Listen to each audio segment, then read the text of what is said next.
I'm Ann Gordon-Curran, and I welcome you to the professional lecture series tonight. I'm not going to go through a major introduction because I think most of you know her. This is Dr. Ann McKnight, who's the executive director of the Bowen Center. And tonight she will be talking on Hillbilly Elegy, Bowen theory in everyday life. It's been an interesting month. So welcome. How many people have not read the book? Not? How about if 3/4? Well, you know about it in the context of the reading. Okay, good. Well, that gives you a clue. Well, good evening. I'm so glad to see all of you. I got entranced with this book. This book, many of you may know, is like on the bestseller list, and it has been kind of a phenomenon around the this election cycle.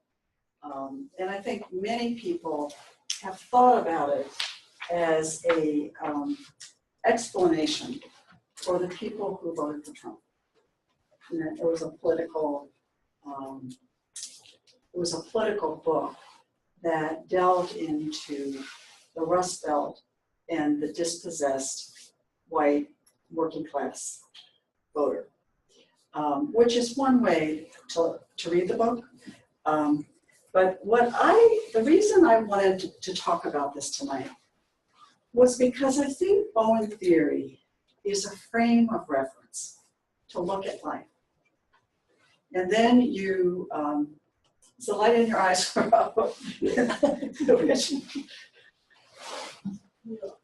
And then, you know, I see a movie or I read a book and I say, this is so family systems. And my husband, who's sitting here, goes, no, this is just regular. It's just a regular book. No, it's not. But I thought this was especially evocative of how one looks at life and can think about how this theory is illustrated. You know, here's a man, he's writing about his family, and there are so many aspects of Bowen theory that just leap out of the pages that I got kind of excited.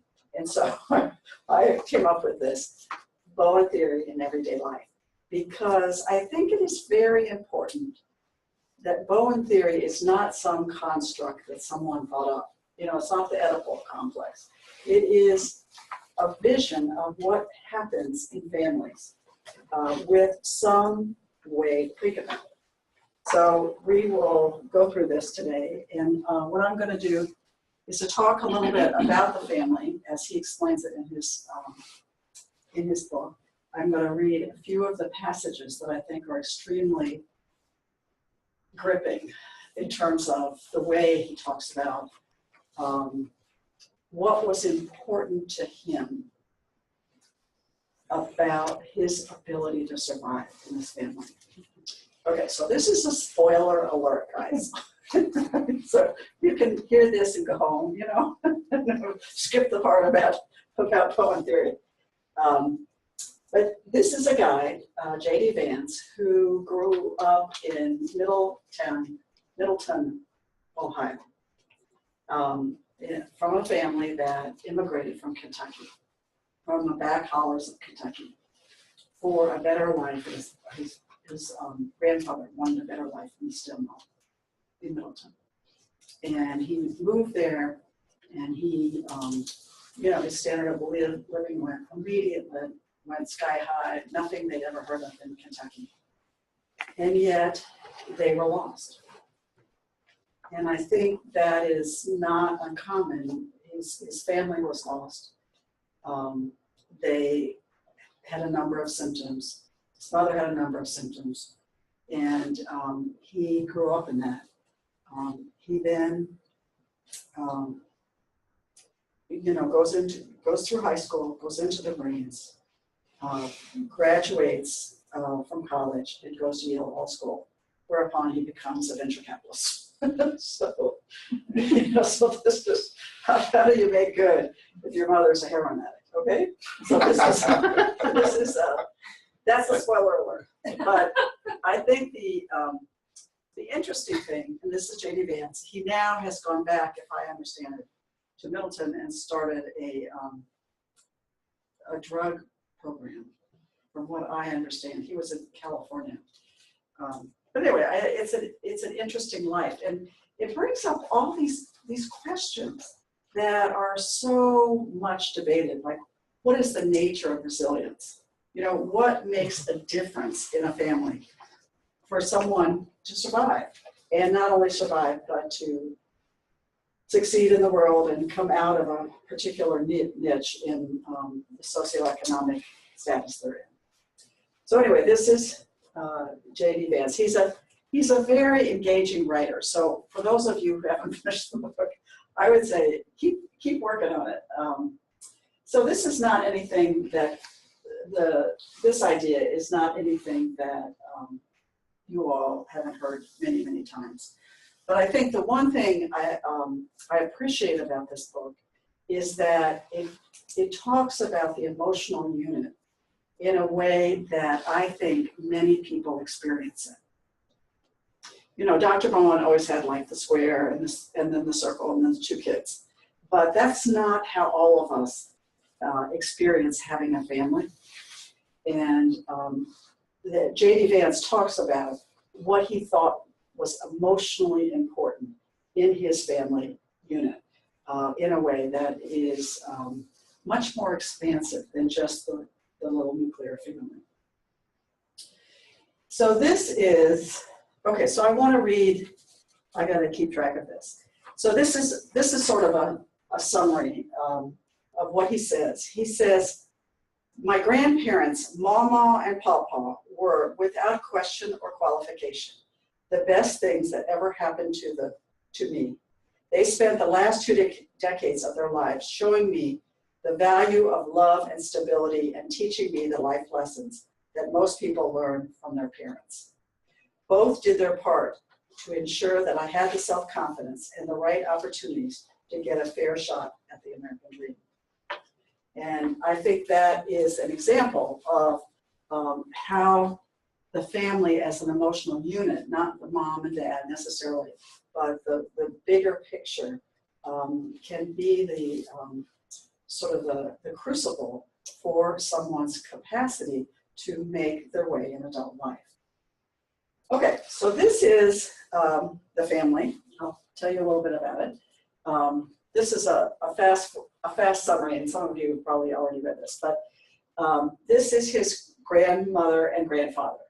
And his grandmother was one of, I guess this is 8, very colorful crew, some still distilled whiskey, some sold marijuana, some got in fights. They were just a colorful, burly crowd in a back hollow of Kentucky, Jackson, Kentucky. This guy's mother was being raised by his grandfather, but didn't have a lot of resources here. So he kind of joined this family growing up. He would just hang out with them, with the brothers, and she was there. And apparently he was going out with another woman, another girl, and somehow they got together and she became pregnant. So they didn't want to stick around at Jackson because this was an uncomfortable spot for them. So they decided to go to Middleton. So she was pregnant, they got married, and they went to Middleton, Ohio. I think she was 14 and he was, what does that sound? He was maybe 17 when that baby was born. And they left their family. They were all by themselves in this new town. And then this baby died.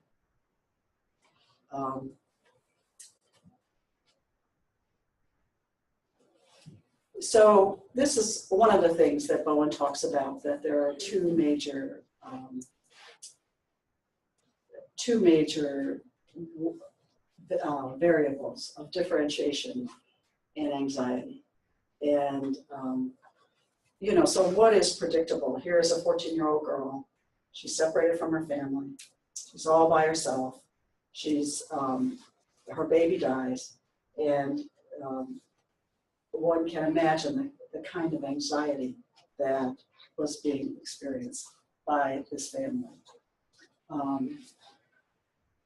This is just part of the theory that, some people have more capacity to make their way through anxious situations than others.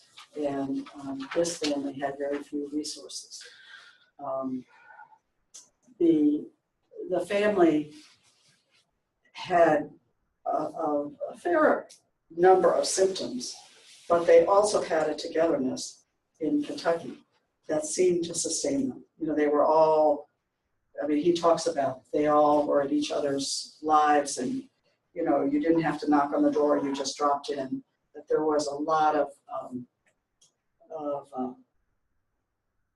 social support back in the old spot.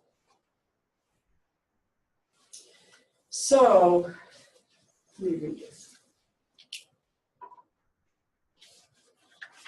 So they moved to Middleton. They have this baby die. His grandfather works at Armco, which is a very, very good job in that time. I think he said he was making $75,000 a year, in the 50s. And that was a huge transition in the standard of living from their time in Kentucky. But they also were isolated from their family. They would go back a weekend. So it was 6 hours from Middleton back to Jackson.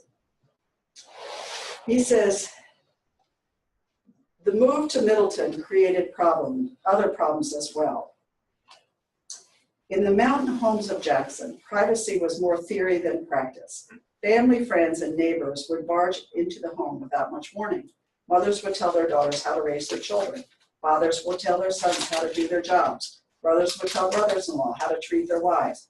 Family life was something people learned on the fly with a lot of help from their neighbors. In Middletown, a man's home was his castle. However, the castle was empty for Mama and Papa. They brought an ancient family structure from the hills and tried to make it work in a world of privacy and nuclear families. They were newlyweds, but they didn't have anyone to teach them about marriage. They were parents, but there was no grandparents, aunts, uncles, or cousins to help them with the workload. The only nearby close relative was Papa's mother, Goldie. She was mostly a stranger to her own son, and Mama couldn't have held her in lower esteem for abandoning him.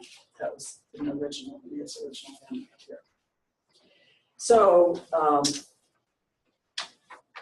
this I think is more and more part of American life, but I think he just talks about it so dramatically, so clearly that they had lost the emotional resources of the family life that held them instead in their home.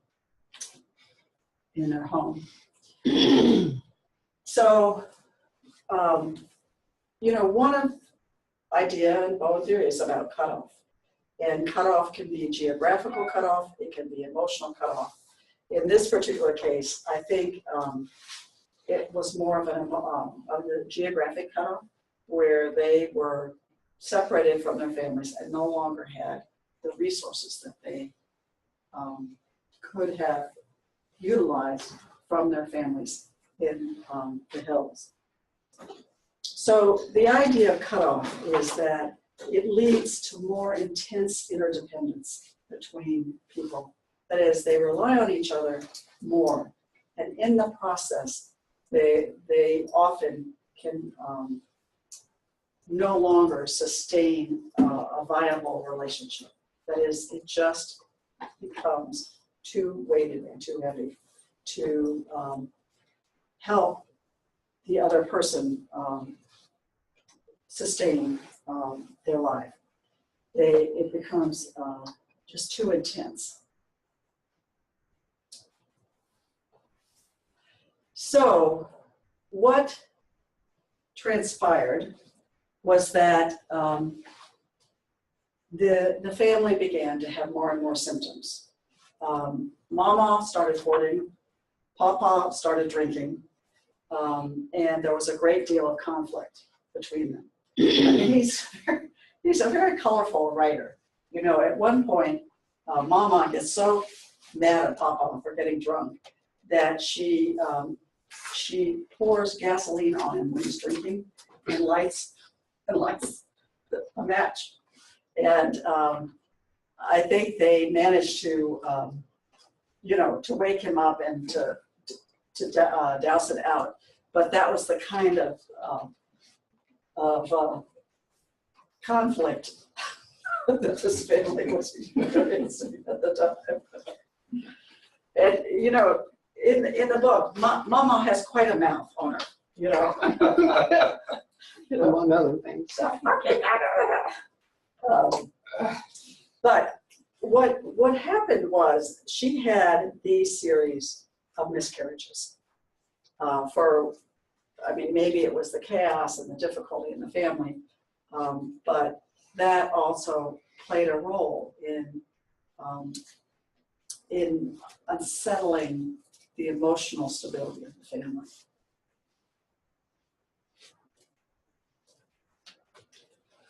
So in Bowen theory, I think all of you probably know this, but a symptom in an individual is thought of as an outcome of the incapacity of the family to adapt to stress. That is, they are no longer able to operate as a unit in which they can address the stressors or the difficulties they're having. And, definitely whatever fragile connection this couple had, the death of that first baby and then these multiple miscarriages unsettled it. And things got more and more, Mama became more and more isolated. They had this sense of being different, that they had come from the back hills of Appalachia, and they moved into a community. It's almost like any immigrant, and they were not consistent with their mores, were not consistent with what happened in that community.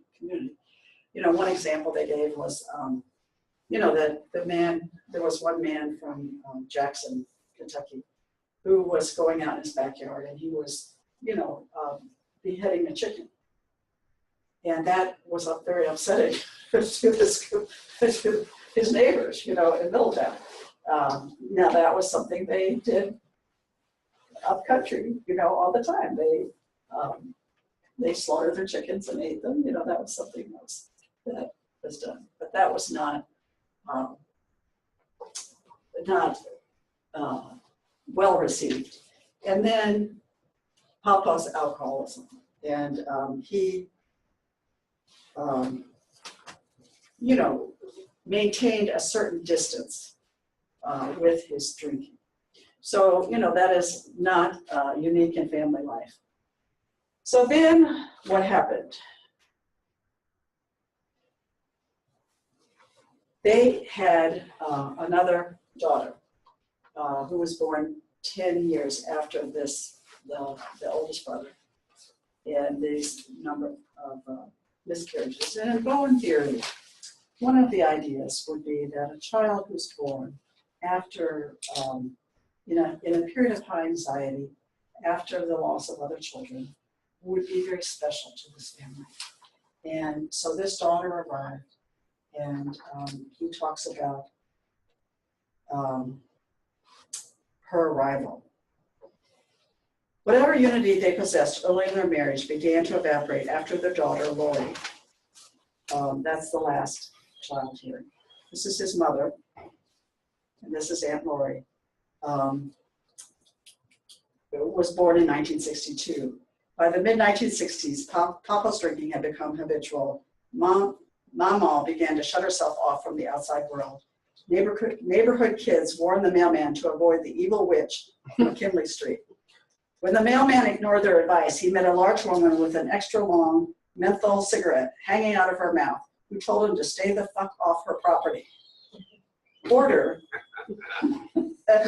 had entered everyday parlance, but Mama fit the bill, and her tendencies only worsened as she withdrew from the world. Garbage piled up in the house, with an entire bedroom devoted to trinkets and debris that had no earthly value. So this family had become highly disorganized, let's put it that way.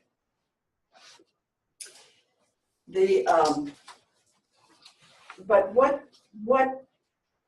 the child who became important was actually, this is his Aunt Lori, it was actually his mother. And as this escalated, their focus on this woman, their daughter, became more and more intense. And she began to lose functioning. She had an early marriage. She was very bright, apparently. She was at the top of her high school class. But she immediately got married when she graduated from high school and had this daughter. This marriage broke up, and then she met JD's father, and he was born in '84, and I think she was maybe 24 at that point. And so this is what is thought about as a family projection process. It often operates with the most vulnerable child, the child who was born when anxiety is high in the family. This is a picture of JD and his older sister, whose name I'll have to remember, Lynzee, who was very important to him.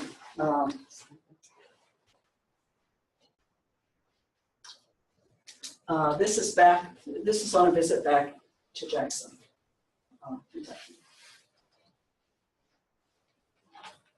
So this family pretty much operated with there are 4 mechanisms in Bowen theory to manage anxiety, and they use pretty much all of them. The family projection process is how anxiety is funneled toward a child. The over-under functioning reciprocity operated with their daughter, where they would help his mother out of scrapes, and she would get into more difficulty. They certainly had a great deal of conflict, and there was distance and cutoff in their relationship with their families, and then in the relationship of his mother with them, with Mama and Papa. And these patterns intensify when anxiety is high, and they certainly became very pronounced in that family at a certain point.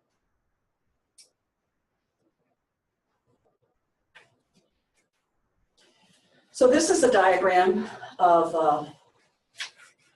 of the focus. So what he says of the focus on his mother, what he says is, Mama and Papa eventually got their act together. Papa quit drinking in 1983, a decision accompanied by no medical intervention and not much fanfare. He simply stopped and said little about it. He and Mama separated and then reconciled, although they continued to live in separate houses. They spent nearly every waking hour together. They tried to repair the damage they had wrought. They helped Lori break out of her abusive marriage, the youngest daughter. They offered her, they lent money to Bev, who is his mother, and helped her with childcare. They offered her places to stay, supported her through rehab, and paid for her nursing school. So at this point, Bev, who is his mother, had become addicted to prescription drugs. And so they kept trying to find a way to help her. Most important, they filled the gap when my mom was unwilling or unable to be the type of parent that they wished they'd been to her. So in Bowen theory, this is the idea of repeating patterns across generations, that as they had not been able to be present and accounted for her, she then became unable to be present for Jaden.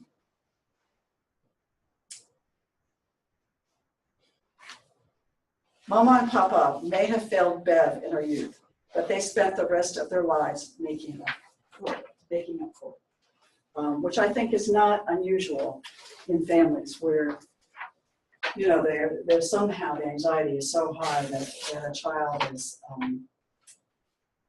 unable to be connected to the parents. And then the child demonstrates symptoms.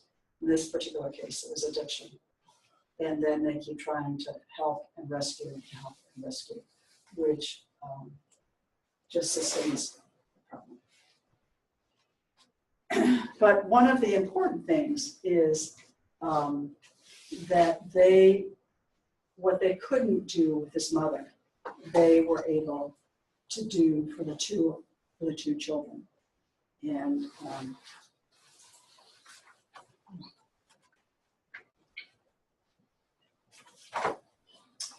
so the other thing that happened here was, so this is JD with Mama.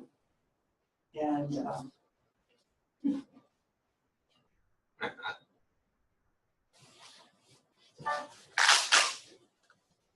so the other thing that happened with the intermittent drug addiction was that his mother went through a series of men. And those two things, I mean, dependence on drugs and dependence on relationships, over-dependence on relationships, I think are often interwoven. But he says, in Ohio, I had grown especially skilled at navigating various father figures. And he says, with Steve, a middle life crisis sufferer with an earring to prove it, I pretended earrings were cool. With Chip, an alcoholic police officer who saw my earring as a sign of girliness, I had a thick skin and loved police cars. With Ken, an odd man who proposed to Mom 3 days into their relationship, I was a kind brother to his two children. But none of these things were really true. I hated earrings, I hated police cars, and I knew that Ken's children would be out of my life by the next year. In Kentucky, where he came from, I didn't have to pretend to be someone I wasn't, because the only men in my life, my grandmother's brothers and brothers-in-law, already knew me. Did I want to make them proud? Of course I did, but not because I pretended to like them. I genuinely loved them. You know, and those to me are just illustrations of the family as an emotional unit. That it's not about even the grandparents, it's about the family as a whole. So she became involved in you know, just a succeeding pantheon of men. So at the same time, she cut off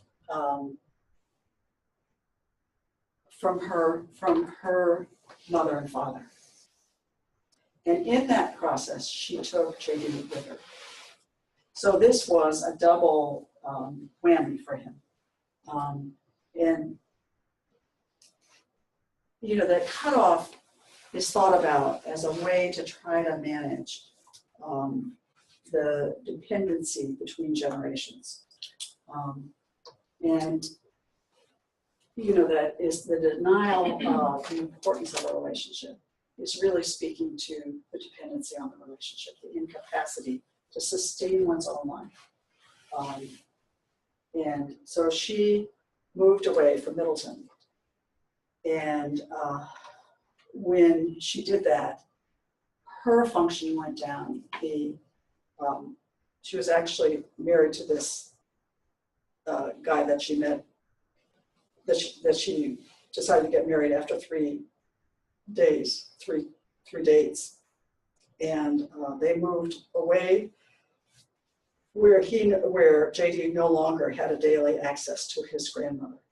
And he talks about the impact of that.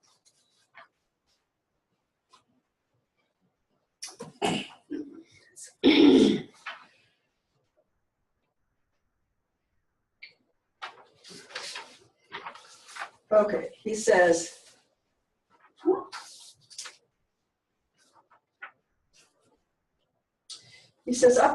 so he began to gain weight, he began to have problems in school. He said, up to that point in my life, I was a perfectly fit and healthy child.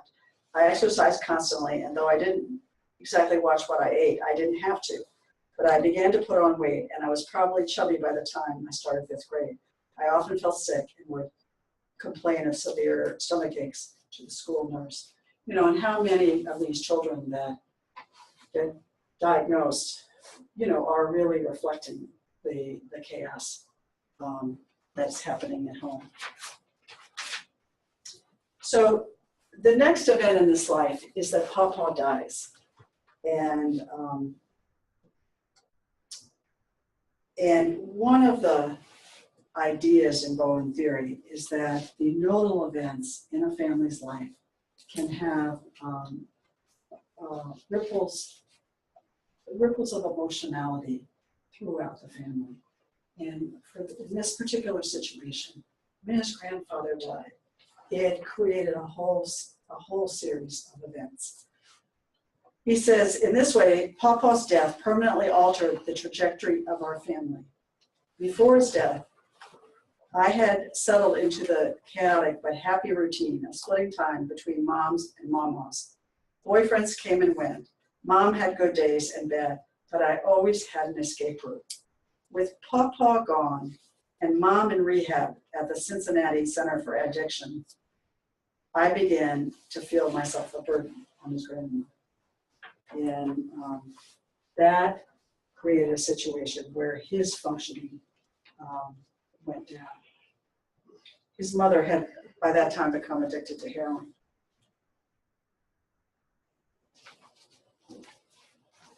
So eventually, he returns. There was a confrontation where his mother threatened to kill him. And I mean, I just thought this was such an interesting situation. I mean, she was driving. She says, I'm going to drive off this road. I'm going to kill this boy. And he gets out of the car and he runs into someone's house. And he says, please help me. And so the woman, his mother comes up, and the woman has called the police. And the police take him away and take his mother away.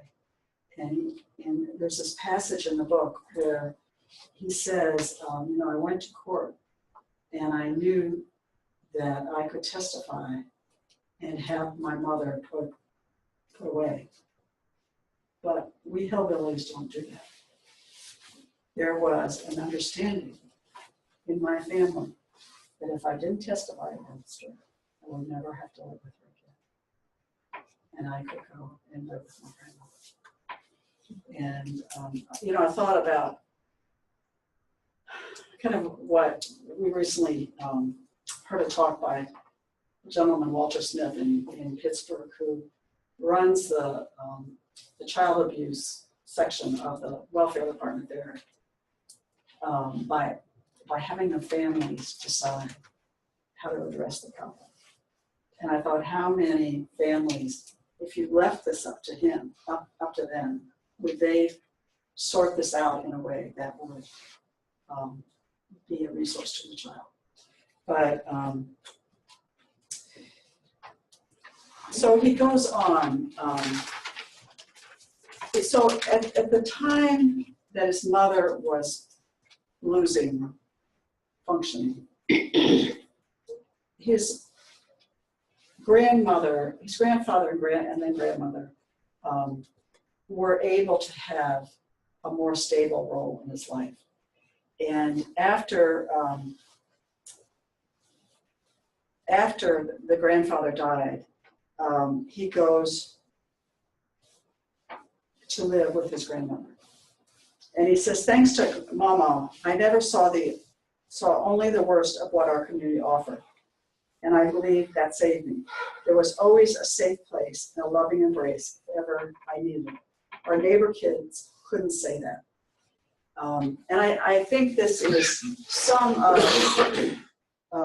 the evidence in resilience literature that if there is someone in a family that the child can relate to as in a connected and stable way, that is a protective, that is protective against many problems that are the truancy, violence. He goes on to say, those 3 years with Mama, he lived for high school with his grandmother, uninterrupted and alone, saved me. I didn't notice the causality of the change, how living with her turned my life around. I didn't notice that my grades began to improve immediately after I moved in, and I couldn't have known that I was making lifelong friends. So, you know, this woman who was a hoarder, who tried to kill her husband, became this resource to this boy. And so let's see. What is the basis for a child gaining autonomy so that they can move into the adult world and sustain themselves? And there is some level of connection in that the child needs a stable connection, and then the connection has to also allow or provide for the emerging of autonomy as the child grows older. And that's the balance of individuality and togetherness. Now, if you think about his mother was, once her functioning began to slip, she was so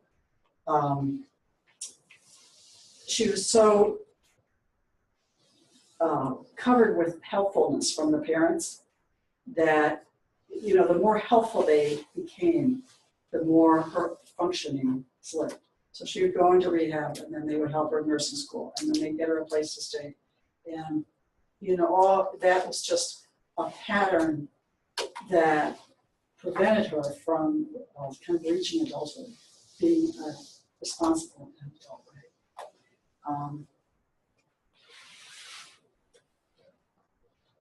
So JD, this is what you can see. This is Mama, Mama. I don't know all the people. I think this is his mother. Is that right? Somebody was telling me about this. This is JD, and he graduates from high school, and he enlists in the Marines. And how does a person have the capacity? And that was very helpful for him. It taught him a whole lot of things: how to have a bank account, how to buy a car, how to, just all how to have manners, all the things he hadn't been exposed to. But what allows an individual to gain from something like that? And it is this, I think it is the capacity to have autonomy, that the experience being in the Marines doesn't necessarily change everyone's life. But he had this whole group that was supporting him.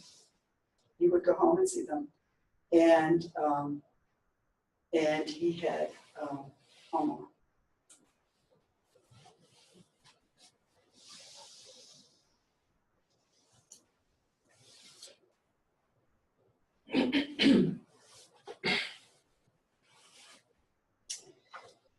So he got out of the Marine Corps, and he went to Ohio State, which he completed in 2 years, and put himself through. And then he decided that he wanted to make some money. So he asked around, he says, well, if you graduate, what do you do next? I mean, how do you make money? And so someone says to him, well, you go to law school. And he says, well, like, what law school? And somebody said to him, well, you know, Yale is a really good law school. And if you go to Yale, you could make a lot of money. So he goes, oh, okay, I think I'll apply to Yale Law School. So he applies to Yale Law School, and no others, just Yale, because he thinks he could make money that way. And so then he gets into Yale Law School, and it's like, I mean, I don't know for you and I, but it's like a whole nother world. Like he said that one day he saw Tony Blair, and you know, who was the what do you call it, Prime Minister of Britain. He says, I think that's Tony Blair. Oh yeah, they said his son goes here. You know, and so it was just this parade of people in an extremely privileged echelon of society, and that was a whole nother adjustment for him. But here's a kid whose mother is a heroin addict, and he's up here in Yale trying to find his way. And he said, well, I'll come back to this. He said that one time he was going for an interview for a law firm, and he sat down at this dinner, and there were like 4 forks, you know, and then, you know, a knife and 3 spoons or something, and he has to go in the bathroom and ask somebody, well, what do I do? It's very funny. So he has a lot of little vignettes that are interesting. Now, one of the questions, and this is something we actually talked about in our postgraduate program, you know, what is the nature? So Dr. Bowen talks about differentiation. And what does that mean, really? I mean, here is someone who's come out of a very difficult family life, who has made their way, has become successful in society. He's been successful in school. He's made his way. But he did not find that his life was all that stable.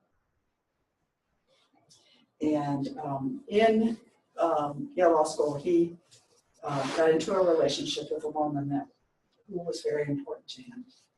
And what he found was that he would get into these rages. You know, he would say, like, somebody would cut me off, and I would like want to go and beat him up.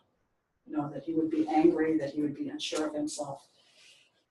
And so he said he went to a therapist, and they had one talk, and he said, like, this does not really work for me. But he started doing things which I think were very interesting. Let me see if I have this. I mean, one of the things that he did for this, I think before this book and during this book, is he spent a lot of time researching his family and learning about, you know, one of his ancestors was a judge in Kentucky, learning about how they got there and what they did. And that is an aspect of Bowen theory. You know, how does one see oneself in the context of a broader family system? And, you know, the emotional patterns that come down the generations. He learned more about his grandparents and what happened to them as they, you know, sort of to have an understanding of, you know, how did they become so symptomatic and what that was like for them.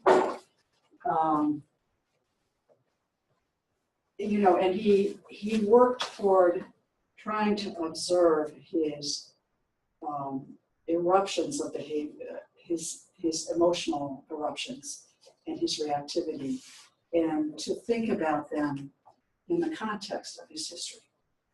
So in Kentucky, you know, if somebody dissed your mama, you know, you know, what he says is, in hillbilly culture, you fight it, you fight.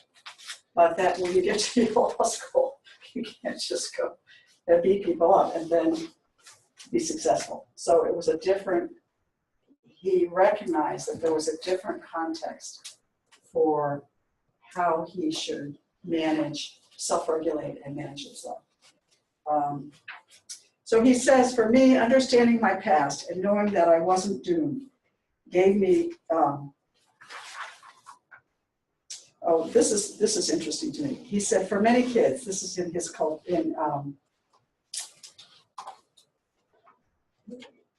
he's talking about Middleton, but I think he's also talking about Kentucky. The first impulse is escape, but people who lurch toward the exit rarely choose the right door. Mm. And to me, that was a very interesting comment on Cutoff. This is how my aunt found herself married at 16 to an abusive husband. This is how my mom, the salutarian of her high school class, had both a baby and a divorce, but not a single college credit under her belt before her teenage years were over. Out of the frying pan and into the fire. Chaos begets chaos. Instability begets instability. Welcome to the family life of the American hillbilly. For me, understanding my past and knowing that I wasn't doomed gave me the hope and fortitude to deal with the demons of my youth. And though it's a cliche, the best medicine was talking about it with the people who understood. I asked Annie Weed, that's his mother's younger sister, if she had similar relationship experiences, and she answered almost reflexively, of course. I was always ready for battle with Dan, her husband. Sometimes I'd even brace myself for a big argument, like physically put myself in a fighting position before he stopped speaking. I was shocked. Aunt Wee and Dan have the most successful marriage I've seen. Even after 20 years, they interact like they started dating last year. Her marriage got even better, she said, but only after she realized that she didn't have to be on guard all the time. So in talking with his family, he learned more about what was the context of his reactivity.